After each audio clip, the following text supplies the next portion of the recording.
Donald Trump trying to refocus his campaign today as he is heading to North Carolina, now calling the Madison Square Garden rally a love fest and brushing off the storm of criticism that has come after that racist joke was told about Puerto Rico. Donald Trump now calling it not a big deal. CNN's Steve Contorno is in North Carolina ahead of Trump's events today. Steve, what are you expecting today?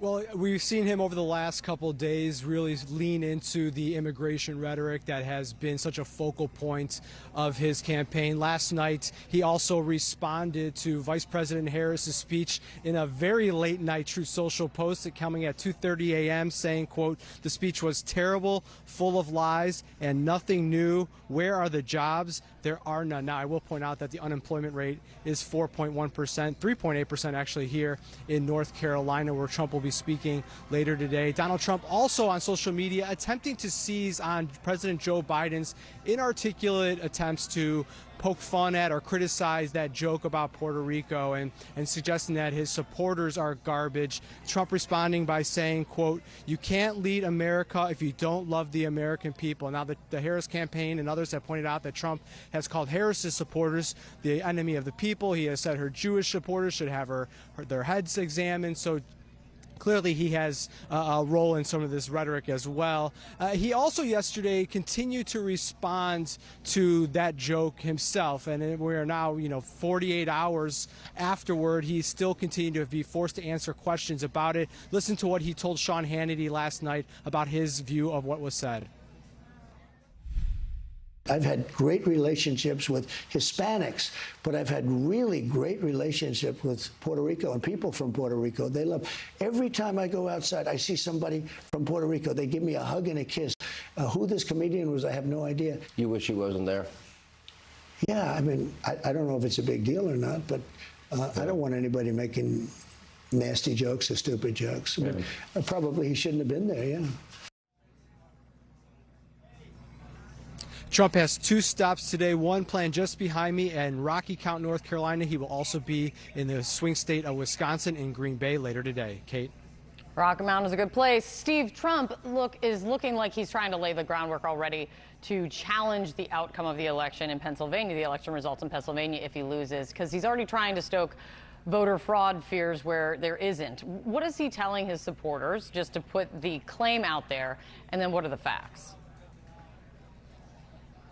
Yeah, yesterday, Donald Trump in Pennsylvania seizing on this news that in Lancaster County, Pennsylvania, there are reports, the allegations that there were 2,500 voter registration cards where authorities said they found addresses that didn't match, signatures that didn't match, and they are investigating. It's a sign of, in many respects, the process working, that these people attempted to push through potentially fraudulent voter registration cards, and instead they were caught. And Donald Trump, like I said, seizing on this news, suggesting that it means that something untoward is already happening in Pennsylvania, a very critical battleground, a state he just narrowly lost in 2020. And obviously they are trying to create this fear that something similar is going to happen in 2024 that he alleged happened 4 years ago. So just a sign of them already working a week out before the election to sow doubt in the results that are going to be coming a week from now. Yeah, the details on this just are easy to understand and matter. The investigation is into voter registration, as you say. This is no indication it has anything to do with voting or ballots. Steve Contorno, good to see you. CNN's Arlette Saenz has more from the White House for us. Arlette, Donald Trump was very quick to try to fundraise off of what President Biden said. What are you hearing from the White House today? Well, Kate, the White House is trying to clean up President Biden's comments, which have created a political opening for Republicans and a political headache for Vice President Kamala Harris in these closing days of the campaign. Former President Trump's campaign immediately tried to seize on it, sending out a fundraising email saying, quote, "You are not garbage. I love you. You are the best our nation has to offer." J.D. Vance tried to directly tie this to Vice President Harris on social media, saying, "This is disgusting. Kamala Harris and her boss, Joe Biden, are attacking half of the country. There's no excuse for this. I hope Americans reject it. Now, I want to play for you exactly what President Biden said just last night when he spoke at a Get Out the Vote virtual event with Voto Latino and appeared to refer to Trump supporters as garbage. Take a listen.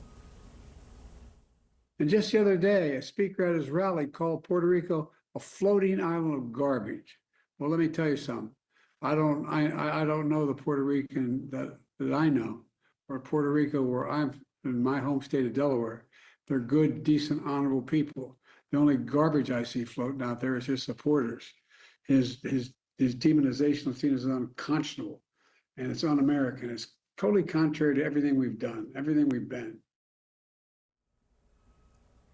Now, it comes as the Harris campaign had spent the last 48 hours trying to keep the focus on those comments that were made at a Trump rally in New York City on Sunday when a pro-Trump comedian had made this joke that Puerto Rico is a floating island of garbage.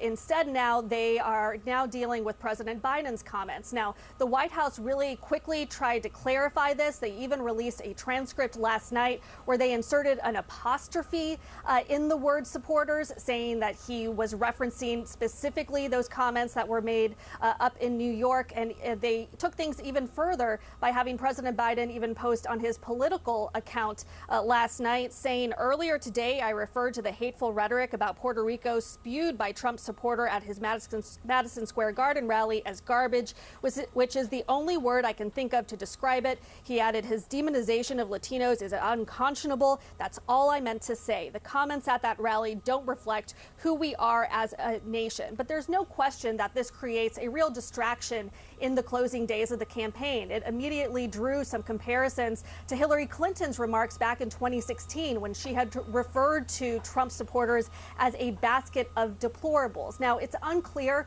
what kind of impact this could have on the overall race, but I will note President Biden is often someone who has said that the words of a president matter. And this is a stretch of the election when every word, every statement, every move is being closely scrutinized. And it certainly will likely be something Vice President Harris will face questions about today, even as the White House is trying to clarify the president's remarks. Arlette Saenz, thank you. John. All right, with us now, Megan Hayes, former director of message planning in the Biden White House, and Lee Carter, former Republican strategist. Megan, I'll just ask you, message planning, as it were, from the White House. Why doesn't the Harris campaign, or do you think Kamala Harris should take this as an opportunity to say, you know what, I'm cutting him loose. That wasn't me. That was Biden. What he said there was ridiculous. Time to move on. I mean, she hasn't talked to press today, which I'm sure she will do so at some point or address it in her rally. But I do think this is an opportunity for her to say, this is not how I feel. You know, he made a mistake. He makes gaffes all the time. This is not how I feel. This is how she heard her say that last night, that she wants a new way forward and a new way of leadership. And I think she is saying that in her speech that she had last night. And let's not forget, if we're going to sit here and compare comments that these people are making, Donald Trump literally called the entire country a garbage can less than an hour later. Like, all of these comments are despicable. We should not be talking about this an hour or 5-6 days before the election. This is time to move forward into new leadership, and I think that the vice president will address that today. Got it. Now, Lee, as long as we're talking about what supporters of the presidential candidates are saying, Mike Johnson, the Speaker of the House, was campaigning in Pennsylvania in a House district and was talking about Obamacare. I think we have this exchange. Let's play it. Healthcare reform is going to be a big part of the agenda. When I say we're going to have a very aggressive first 100 days agenda, we got a lot of things on the table. No Obamacare? No Obamacare. Yeah, the ACA is so deeply ingrained. We need massive reform to make this work, and we got a lot of ideas on how to do that. So he says no Obamacare, says massive reform to the healthcare system. Obamacare is pretty popular now. Is he touching a third rail advertently or inadvertently there? So Obamacare is very, very popular, but what is not popular right now is the cost of health care. And so I think if they were to be more clear about what it is that they're going to be doing to Obamacare, this would be a much more effective message, because everybody right now is going through re-enrollment. They're looking at their premiums going up. They're thinking about the costs of prescriptions. They're thinking about the costs of health care. And when you look at that, you want to hear that there's going to be change, that there's going to be improvement. But I don't think that Speaker Johnson did a great job in conveying what it is that they're going to do. And I don't think Donald Trump has done a good job when he talks about his concepts of a plan rather than a real plan that he has on how to replace. Do you think healthcare in general is the type of super important issue that it's been in past elections? I do not. Now, when you look at the polling, Kamala Harris does much better on health care than President Trump does. But it's more like the 5th or 6th most important issue to voters. What is important to voters right now is the cost of things. So when you talk about the cost of health care, that's much more important. But really talking about the cost of goods, the cost of prescription drugs, the cost of insurance, all of that is what's top of mind for voters right now.